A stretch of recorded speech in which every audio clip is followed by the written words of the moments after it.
Hello and welcome to my woolly PhD. My name is Liz Scarf and this is a weekly vlog about what I am learning and making this week in my anthropology PhD all about wool. I'm in week 21 of the PhD, still very chuffed to be doing this, so that's exciting. Now you can find a brief overview of the whole project in the introductory video, but this week, so thanks to one of you excellent channel watchers who tipped me off to the Coast Salish Cowichan sweater. Thank you.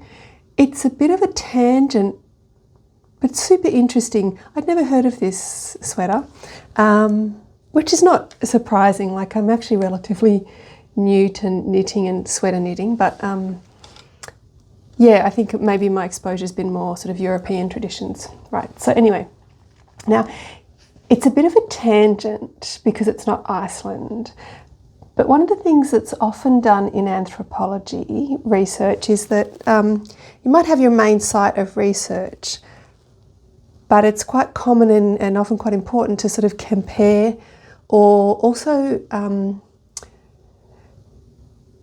discuss your topic or your area of focus in relation to others that have got some kind of similarities. So it's not necessarily always like sort of direct comparisons, but about putting them in conversation.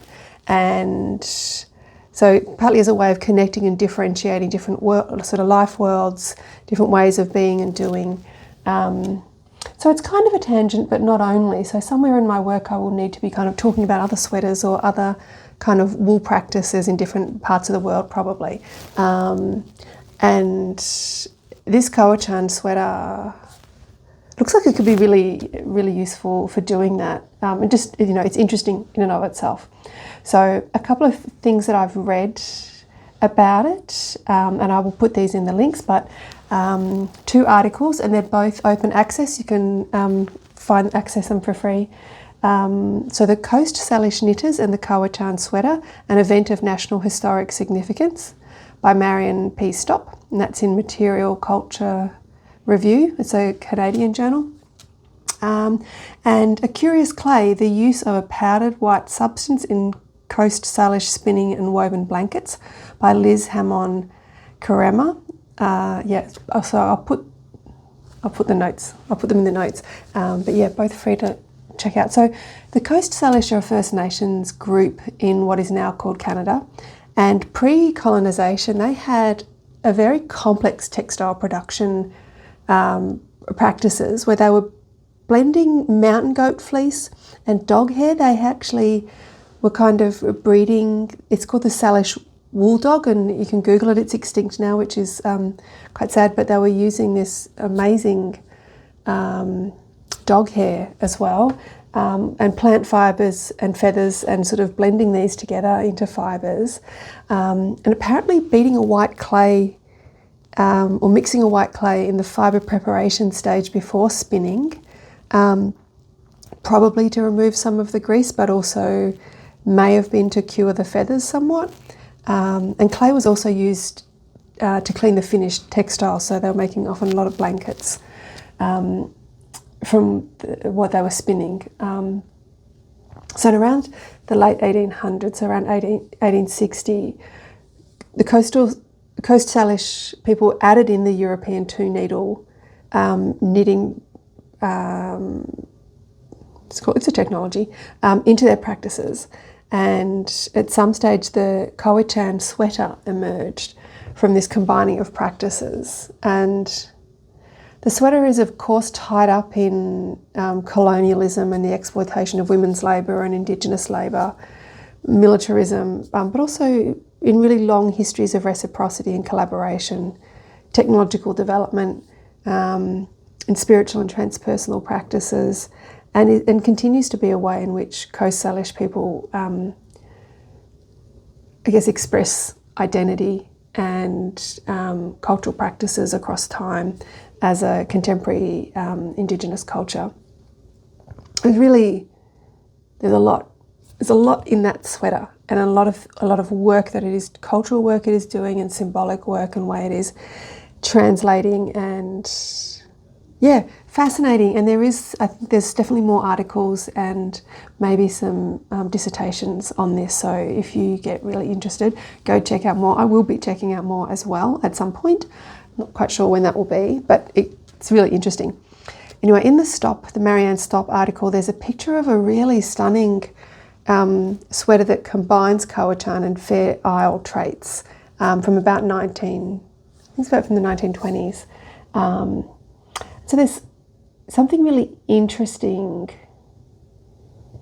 in this kind of combining of different cultural traits in a sweater, right? It's very material, very symbolic, and I'm sure there's a proper word for this kind of when people bring together different cultural elements. Some proper phrase I'm probably supposed to know, but I don't know it yet. If you know it, let me know. But I just thought that was something super interesting in the way in which clothing tells stories of different kinds of cultural contact. And most cultural contact, right, like there's pros and cons. Sometimes it's very highly exploitative and genocidal, and other times it's maybe more reciprocal. And let's say like a little more kind of equal in terms of power. And obviously that sort of changes over time. But the way in which garments and sweater and textiles kind of tell those stories, and I just think that's super interesting. Anyway, the Cowichan sweater, so they're knit with a hand-spun thick single-ply yarn. I don't know what the thickness is, like it compared, like how you would label it in sort of European wool thickness labelling traditions. Still somewhat in the grease to make it actually quite waterproof, and has some really interesting construction features. Now, similarly with the Icelandic Lopapeysa, there's sort of popularity for the Cowichan sweater with, let's say, tourists and foreign buyers from particular countries. Of course, at some point led to commercial manufacture, producing a garment of, let's generously say, different quality, probably way less quality, right? But and it's a really blatant example of cultural appropriation and inadequate legal protections for Indigenous cultural practices and cultural technologies.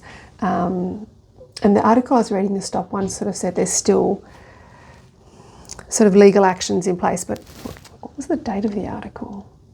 Oh, I don't have it here. Let me just check. I must have that. Oh, 2012. So I don't know where it's up to now. Yeah. So let's check that out. Yeah. So that's what I've been learning about this week. Obviously, it's not how I spent my whole week, but it is one thing that I had a little bit of a look into this week that was very interesting. If you know more about it or you have other things you think are worth reading, please do put them in the comments. I'm super interested to learn more about it. I'm not giving up on Iceland and the Lopapeysa, but I am really interested in learning about this sweater as well. So, what have I been making? I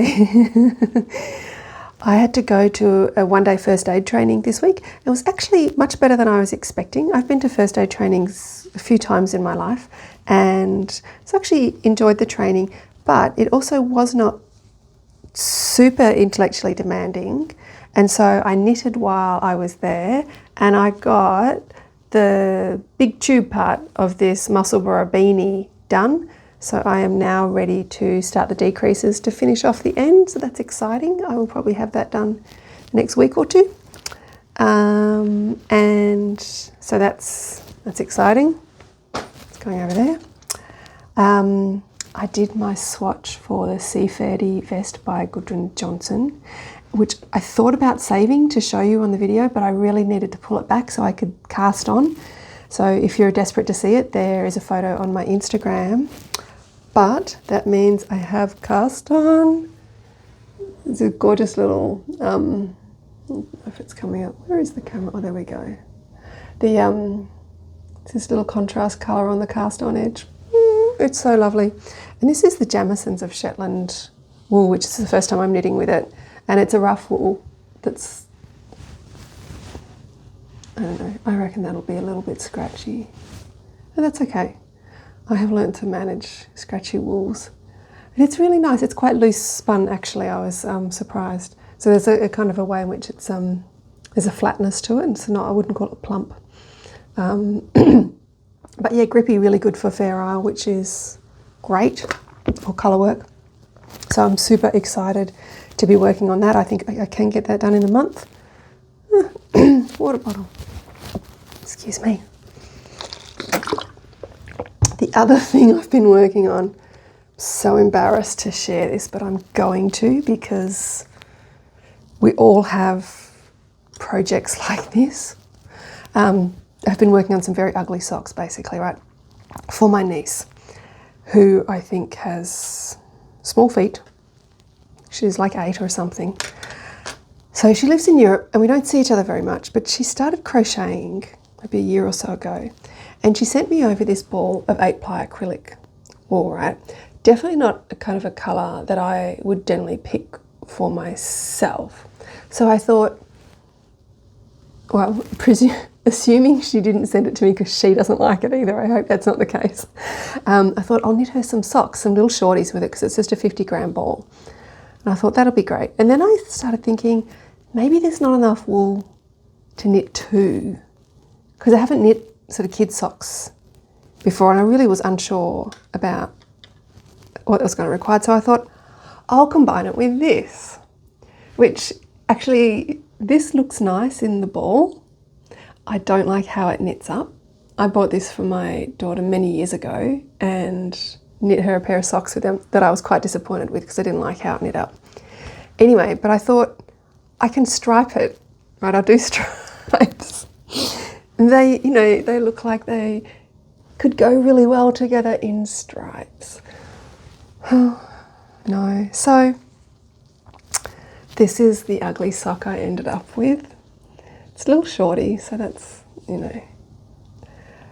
And so I just did a big bit of that kind of variegated one there, and then just did like two row stripe, and then decreased the sort of this coloured stripe all the way to the toe.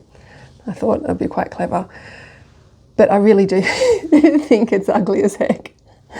And what it has made me realise though is I probably can get 2 kid-sized shorty socks out of a 50-gram ball of DK weight. So I've started the second one, and I'm going to, it's a top down, so I've done the heel, turned the heel, started on the gusset decreases, and I think, so I'll just knit this all the way through. I think that'll be a much nicer sock. Then I've got to pull this baby back to the turned heel and then redo it in what's left of this. And then I've got to get this done by the end of July.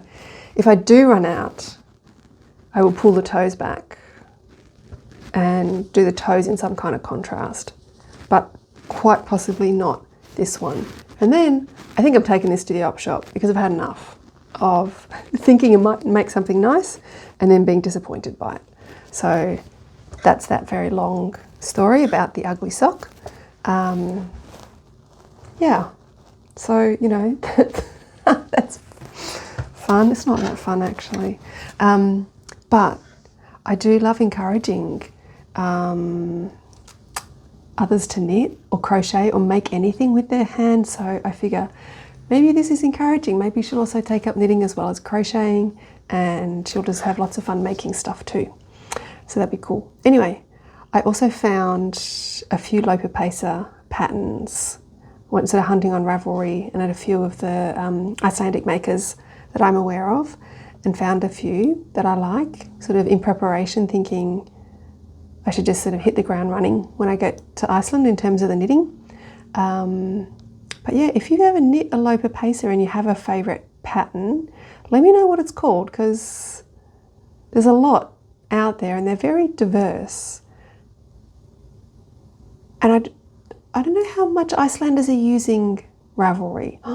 It's another research question. Okay, I'm going to have to check that out. Because you know, when on Ravelry, like you see there's a pattern and there's lots of people who've knitted it, and you see how they've all the different examples of colours and things people have used. And there's some really nice sloper paces there with hardly anybody who's knitted them. And I don't know whether it's because Icelanders aren't using Ravelry much, or if just nobody's knitted that pattern much. Yeah, so that's going to be interesting. Yeah, if you've got a favourite, let me know. Yeah, that's it for this week. Thanks for watching and see you next week. Bye.